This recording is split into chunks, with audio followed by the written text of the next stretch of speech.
비행기에서 한숨도 못 자고 크고 작은 슈트케이스 2개를 끌고 오느라 지친 얼굴로 도착한 방은 널찍해서 휑해 보였다. 학원 도시의 절반을 차지한 기숙사는 학교에서 지은 게 아니라 개인이 본인 집을 임대한 경우가 대부분이라 크기가 제각각이었다. 그 집의 가장 큰 방을 차지하게 된 건 행운이었다. 룸메이트가 어떤 사람인지 알 수 없다는 게 그 행운의 불안의 그림자를 드리우긴 했지만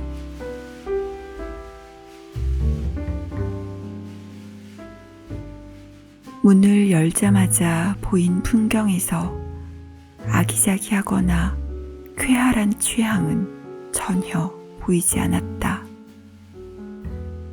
신경 써서 꼭 필요한 것만 남긴 건지, 공간을 꾸미는데 관심이 없는 건지 알 수 없는 방이었다.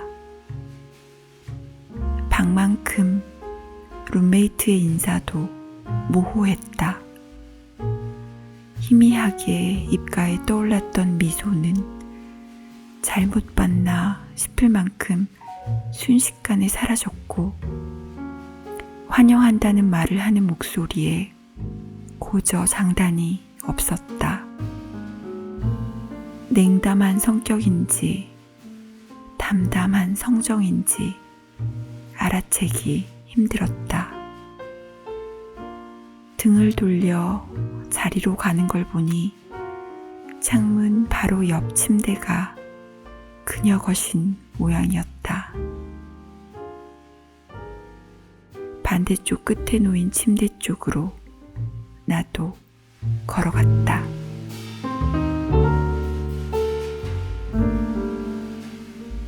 말이 없는 편이야. 우리도 얼굴 자주 못 봐. 가끔 살아는 있는지 궁금할 때가 있어. 기숙사를 안내해준 선배가 한 말은 사실이었다. 내 룸메이트는 기숙사의 누구와도 말을 안 했고, 밥때가 되어도 주방에 내려가 요리를 하지 않았다. 이제 막 도시에 도착한 사람들과 오래 머문 사람들 사이에서 간단한 걸 만들어 먹고 방에 돌아와 보면 빈 컵라면 용기가 그녀의 책상 위에 놓여 있었다. 건강이 염려되는 식단이었지만 그녀 후유코에게는 비장의 무기가 있었다. 누구보다 붉고 통통한 뺨을 가지고 있어서 도저히 영양 결핍으로 쓰러질 사람으로는 보이지 않았던 것이다. 어쩌면 밖에서 5대 영양소가 고루 포함된 밥을 사 먹는 건지도 모른다는 생각이 드는 뺨이었다. 나도 서랍에 비상식량으로 손가락 2개 크기의 크림빵을 보관해 두고 후유코가 없을 때만 먹으니까 우리는 서로의 먹는 모습을 본 적 없는 유일한 룸메이트인 셈이었다. 말은 없어도 후유코가 나를 신경 쓰고 있다는 걸 느낄 때가 있었다. 옷을 갈아입는데 후유코가 벌컥 문을 열고 들어온 다음부터였다. 그날 이후로 문 앞에서 망설이는 기척이 느껴졌다. 노크를 하기도 했고 벌컥 열지 않고 끼익 경첩 미끄러지는 소리를 천천히 낸 다음 문을 열기도 했다. 아무 때나 들어와도 상관없다고 말하니 그럼 너도 아무 때나 들어와 라는 대답이 돌아왔다. 후유코가 망설이다 문을 연 때부터 나도 문 앞에서 자주 머뭇거리고 부스럭대다 들어온 걸 알고 있었던 것이다.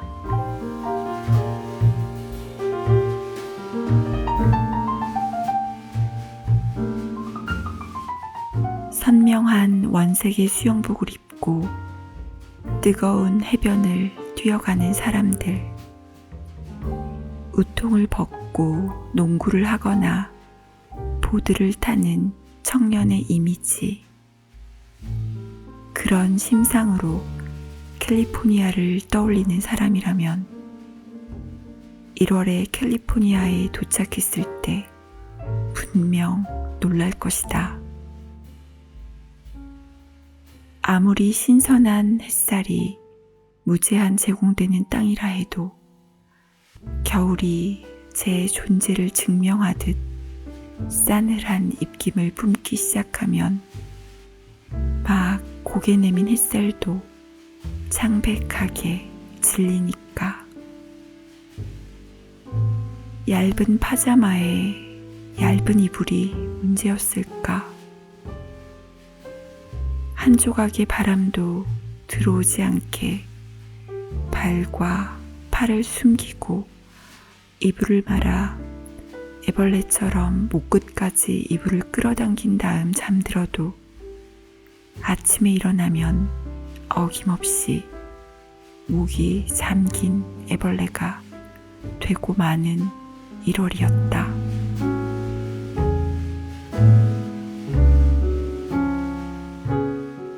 그럴 때 이불 밖으로 고개만 살짝 들어 실눈으로 후유꽃 쪽을 보면 창문이 열려 있었다. 꽉 닫은 것도 아니고 활짝 열린 것도 아니어서 열렸다고도 닫혔다고도 말할 수 있는 상태였다.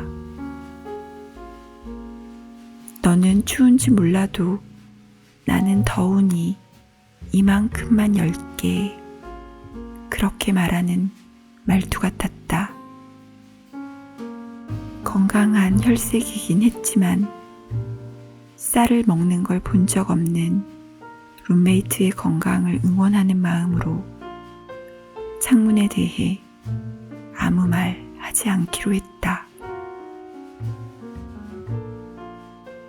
창을 열고 싶은 사람과 닫고 싶은 사람이 한 공간에 있을 때 열고 싶은 사람의 의사를 존중하자는 문장이 적힌 표지판을 다른 도시에서 본 건 그보다 한참 후의 일이다. 지금 생각해봐도 이 일을 제기하기 힘든 문장이다. 문을 열고 싶은 사람은 심리적, 신체적 이유로 닫힌 문을 견딜 수 없는 상황일 테니까. 그 방에서 열린 창문을 견딜 수 없는 이유는 새벽에 조금 춥다는 것 뿐이었으니까.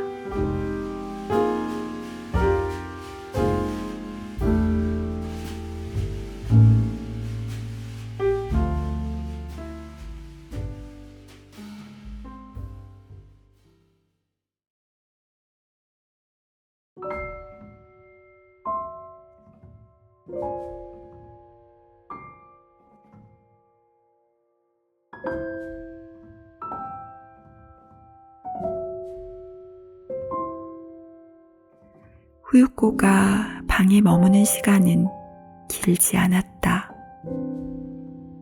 우리는 둘 다 방에 있을 땐 책을 읽거나 과제를 했고, 혼자 있을 땐 소리가 크게 나는 일을 했다.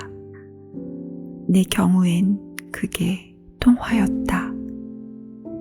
언제 시작하든 후유코가 돌아오면 통화는 끝났다. 나는 통화 상대가 나를 만나지 못하는 동안 아르바이트로 학비를 벌고 건강해지는데 집중하기로 했다는 사실에 마음을 놓았다.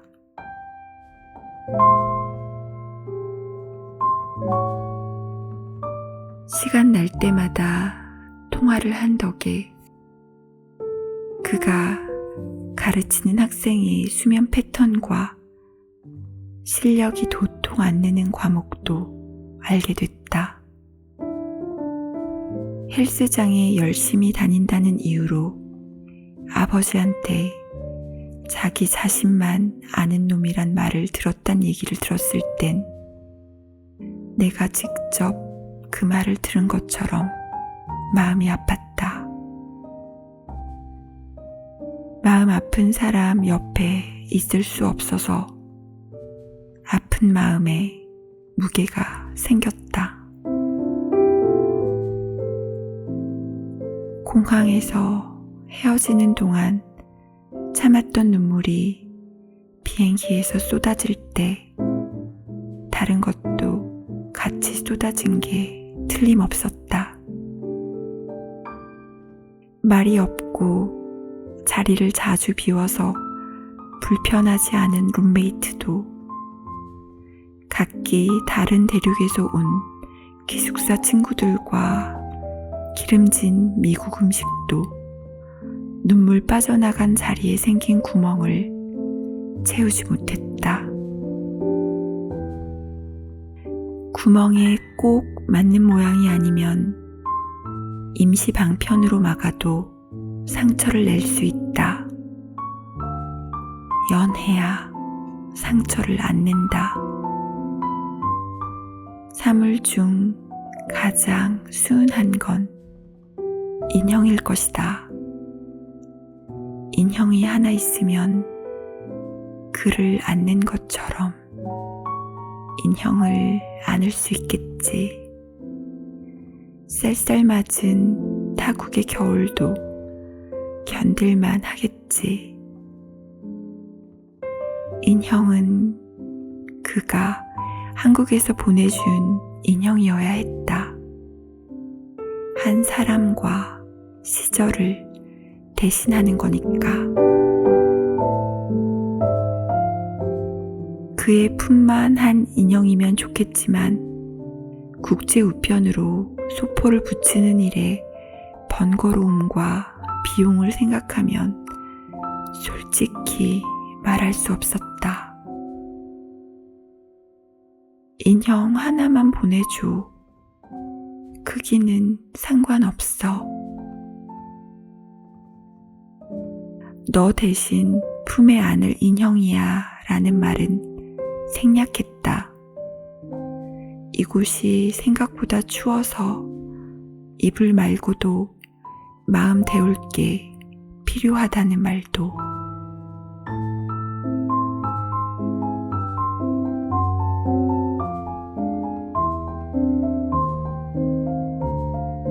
얼마 안 가 특급 배송으로 소포가 도착했다. A4 크기의 우체국 박스였는데 먼 길 오는 동안 해지거나 찢길까봐 테이프로 꽁꽁 싸맨 모양이 꼭 구명조끼로 단단히 여민 등 같았다. 안에는 에어캡으로 감싼 뭉치 하나와 편지, 잘게 자른 파스텔 톤의 종이가 가득 들어있었다. 뽁뽁이를 벗기니 손바닥에 올려놓기 적당한 사이즈의 깜찍한 인형이 하나 나왔다. 껴안고 자다간 내 밑에 깔릴까봐 걱정되는 크기였다.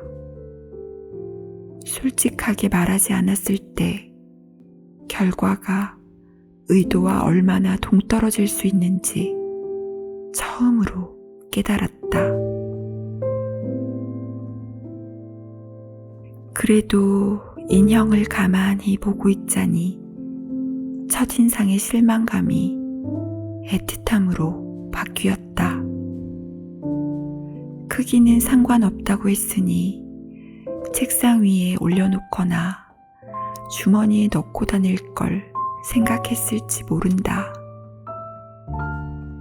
인형을 사본 적 없고 껴안고 자본 적도 없는 사람의 첫 번째 인형이었을지도 모르고 무뚝뚝한 얼굴을 하고 인형 더미 앞에 오래 서서 거기서 가장 앙증맞은 걸 골랐을지도 모른다. 완충제로 인형의 몸통을 감싸고 연보라색 습자지로 상자의 빈 자리를 채우면서 내내 나를 생각했을지도.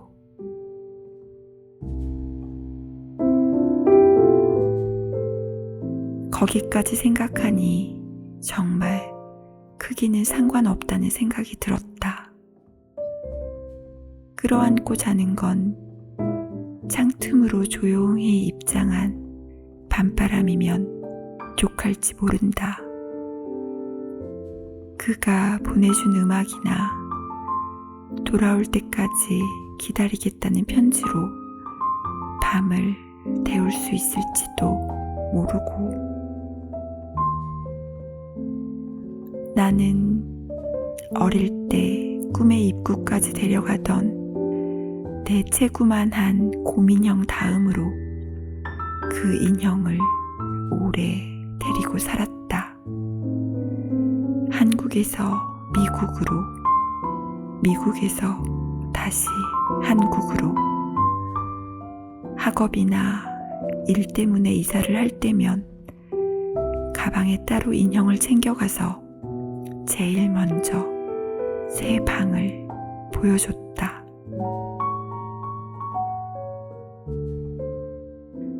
인형을 만지면 사람과 사람이 껴안을 때 더 외로워진다는 식구가 떠오르기도 했다. 마주보는 두 사람의 심장이 반대쪽에 있기 때문에 포옹을 하는 두 사람의 심장은 영원히 닿을 수 없다는 내용이었다. 그 시를 떠올릴 때면 시를 보고 동생이 했던 말도 기억에 꼬리를 물고 따라왔다. 뒤에서 안으면 되잖아. 그럼 심장이 같은 위치에 있어서 포개질 텐데. 주먹만 한 인형을 품에 꼭 안고 다른 사람의 손바닥이 가슴에 닿았을 때처럼 닿은 부분이 따뜻해지는 걸 느꼈다.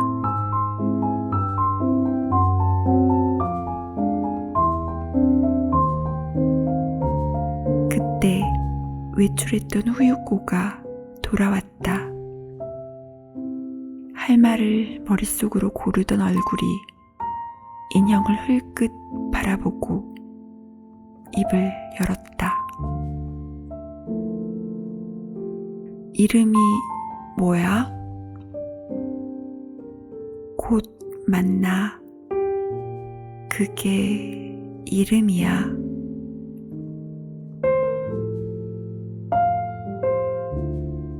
후유꼬가 입고 있던 재킷을 벗다 멈칫했다.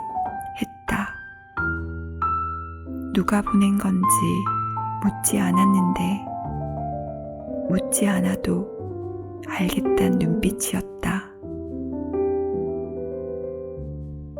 추우면 문 닫아줄게. 밤에 자다 추우면 말해.